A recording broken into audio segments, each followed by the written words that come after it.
Jadi saya harap kalian nilai-nilai kalian bagus dan tidak mengulang mata kuliah praktik peradilan perdata ini. Sebelumnya, apakah ada yang bermasalah dengan absensi?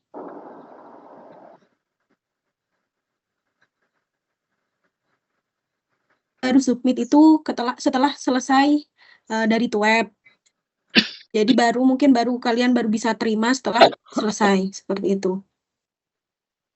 Untuk sekarang saya izin merekam mata kuliah pada web sesi 4 ini ya. Sebelum saya merefresh mata kuliah pada sesi 7 dan ingin membahas sedikit terkait tugas pada sesi 7 terkait membuat video. Jadi ada beberapa yang ngechat saya via e-learning, juga ada beberapa yang ngechat saya dalam WhatsApp juga menanyakan terkait video. Nah, jadi tugasnya itu kalian berperan seakan-akan menjadi kuasa hukum. Terserah, itu kebebasan kalian ingin menjadi kuasa hukum pihak tergugat ataupun kuasa hukum pihak penggugat. Karena yang penting itu kalau dari awal kalian memposisikan sebagai kuasa hukum pihak penggugat, maka untuk selanjutnya, untuk teksnya yang dibaca adalah teks dari penggugat. Jangan dicampur, seperti itu. Terus ada juga yang menanyakan terkait pengumpulannya dalam bentuk apa. Kalau bisa dalam bentuk video. Karena ada beberapa yang mengirimkan dalam bentuk Word, PDF, tapi tidak bisa dibuka. Tapi juga ada beberapa yang ngirim, tapi bisa dibuka. Mungkin karena tergantung linknya, mungkin karena ada yang disubmit dulu di YouTube, baru linknya dicantumkan. Dan itu bisa dinilai.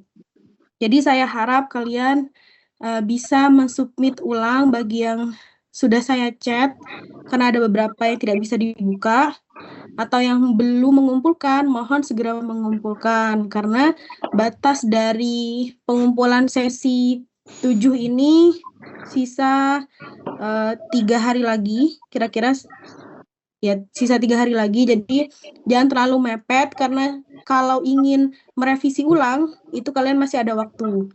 Tapi kalau kalian submit ketika hari H, ketika hari terakhir, itu kasihan di kaliannya juga, nggak bisa merevisi, terus juga semisal kesalahan submit atau apapun itu nanti kalian nggak bisa merevisi ulang, seperti itu. Jadi saya harap bisa submit sebelum waktu yang ditentukan, waktu terakhir pengumpulan. Terus apa lagi ya teman-teman ya? Kemarin itu banyak juga yang menanyakan terkait soal pada sesi 8. Nah, sebelumnya itu bagian akademik mungkin salah ketik. Jadi soalnya masih tetap sama seperti yang sebelumnya, yaitu bikin surat kesimpulan. Nah, sedangkan pada grup tutor disuruh menginfokan kepada kalian bahwa yang benar itu membuat surat putusan. Jadi bagi yang sudah terlanjur mensubmit surat kesimpulan, saya harap bisa mensubmit ulang bahwa yang benar itu surat putusan, bukan surat kesimpulan, seperti itu. Mungkin ada beberapa yang sudah mengumpulkan dan benar. Sebentar, saya coba share screen ya. Mungkin bisa bagi yang belum mengumpulkan bisa jadi acuan atau patokan.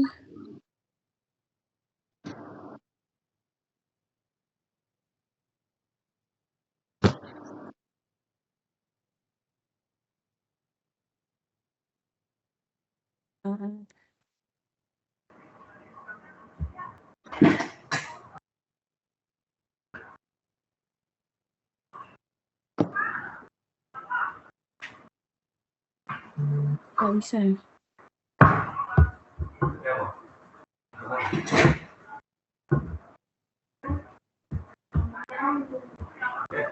Apakah sudah kelihatan? Sudah, Bu. Ini salah satu contoh dari surat putusan. Mungkin kalian nanti yang belum mengumpulkan bisa menjadi patokan. Jangan lupa pada surat putusan itu bagian awal ada kata demi keadilan bersama ketuhanan yang Maha Esa. Nah, ini biasanya ciri khas dari surat putusan. Nah, terus setelah itu kita cantumkan identitas para pihak, nama penggugat, tergugat, hanya saja ini harusnya semisal menggunakan kuasa hukum, maka disebutkan kuasa hukumnya, terus tergugat juga kalau menggunakan kuasa hukum, disebutkan juga siapa kuasa hukumnya, terus baru setelah itu pertimbangan posisi perkara, masuk ke penjelasan duduk perkara, terus jawab replik dan duplik, pembuktiannya juga, pembuktian dari pihak penggugat dan juga yang diajukan oleh pihak tergugat. Jadi dicantumkan semua, baru setelah itu masuklah pada bagian pertimbangan hukum. Nah, ini pertimbangan hukum, jangan lupa disebutkan pasal-pasal yang mengenai kasus tersebut. Jadi biar argumentasi kalian tidak dianggap hanya asumsi karena ini dibuat oleh majelis hakim, jadi oleh para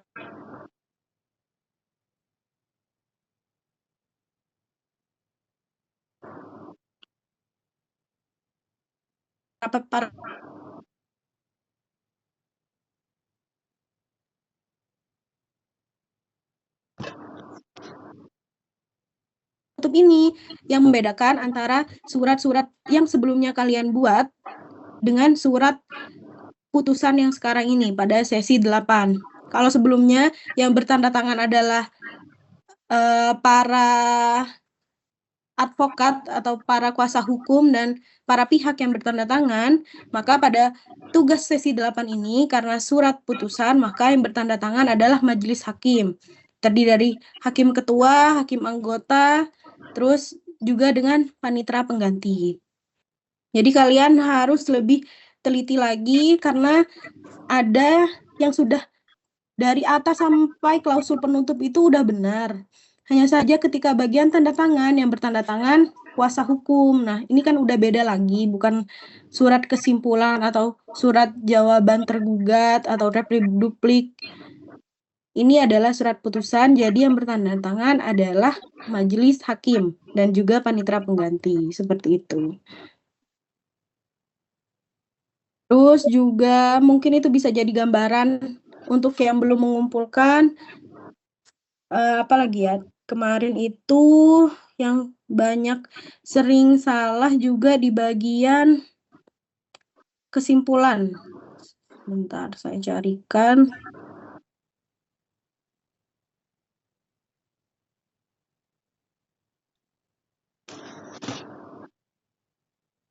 Pada bagian kesimpulan itu banyak yang tidak menampilkan atau menjelaskan secara jelas alasan dari kasus sebelumnya. Jadi cuma disebutkan hak penggugat, langsung seperti itu. Jadi kesimpulannya penggugat nuntut ini, tapi tidak dijelaskan secara detail. Nah, itu juga takutnya majelis hakim juga bingung. Nah, ini kesimpulan apa? Kan hakim menangani kasus bukan hanya satu kasus saja. Jadi kalian harus dijelasin secara detail juga dulu agar bentuk formal atau bentuk profesionalitas kita sebagai kuasa hukum. Ini sebentar saya share screen, ada punya teman kalian yang lengkap.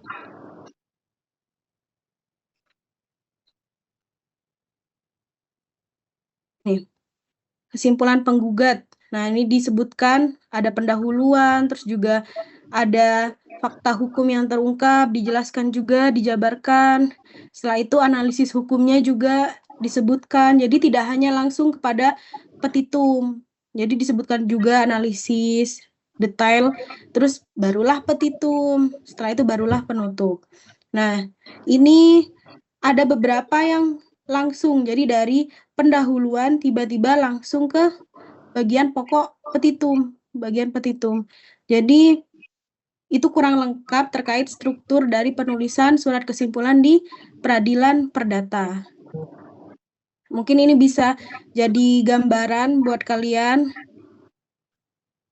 bahwa sebenarnya itu tidak mempengaruhi terhadap hasil putusan pada mata kuliah praktik peradilan perdata. Di kelas lain itu ada yang tanya, Bu, terkait formalitas, terkait profesionalitas, itu tuh sebenarnya mempengaruhi terhadap hakim, penentuan hakim atau tidak? Nah, tidak sebenarnya. Hanya saja itu yang menentukan sejauh mana kita totalitas dalam mengerjakan tugas kita. Jadi kita rata kanan kiri, itu juga penentu bahwa kita profesional, kita totalitas dalam mengerjakan surat tersebut. Nah, untuk majelis hakim menentukan menang tidaknya di pengadilan itu semua ditentukan dari sejauh mana argumentasi kalian, argumentasi para pihak yang kalian pegang, misal nanti sudah menjadi advokat, terus juga pembuktian itu juga dicek sama majelis hakim dengan panitera pengganti. Jadi itu juga salah satu penentu majelis hakim memenangkan kalian atau tidaknya. Seperti itu. Jadi argumentasi kalian didasari dasar hukum, tidak hanya berasumsi saja, terus ketika pembuktian kalian bisa memberikan bukti yang valid, yang sesuai. Nah, itu juga bisa menentukan. Seperti itu. Terus juga untuk tugas-tugas, saya tidak masalah ketika kalian menggunakan AI. Dan itu mungkin sekarang sudah sangat wajar gitu menggunakan AI. Hanya saja jangan langsung copy paste. Jadi kalian perlu parafrase ulang, terus disesuaikan dengan struktur praktik peradilan perdata, jangan langsung copy paste. Karena kalau copy paste langsung, itu nanti kebaca sama sistem. Jadi saya juga nggak bisa berbuat banyak, jadi karena itu udah kebaca sama sistem, seperti itu. Terus apa lagi ya yang sebelumnya itu menjadi kendala?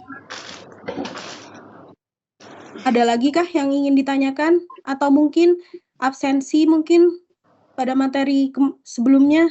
Karena ada beberapa yang absensinya belum keluar atau bermasalah. Nanti saya bantu hubungi ke bagian akademik. Sebelum telat gitu. Karena dalam 1 minggu kalau udah tidak ada keluhan ke akademik, jadi dianggapnya itu udah fix gitu. Jadi kalian kalau semisal ada masalah, segera hubungi ya, segera chat via e-learning atau via WA. Sejauh itu mata kuliah sesi 7 dan 8 sih. Dan karena setelah ini kalian UAS dari mata kuliah yang lain, makanya saya ambil kelas web di sini lebih awal. Jadi biar untuk selanjutnya kalian bisa lebih fokus kepada UAS mata kuliah yang lain, seperti itu. Terus apalagi ya? Oh, saya ingin memberikan gambaran singkat kepada kalian bagan terkait proses peradilan perdata. Sebentar, saya share screen ya. Karena ini udah sesi 8 pembuatan surat kuasa khusus, sudah membuat surat gugatan, surat jawaban, terus ada replik duplik, surat pembuktian sampai hingga surat kesimpulan. Nah, maka saya kasih gambaran jalannya di praktik peradilan perdata ini. Sebentar, saya ada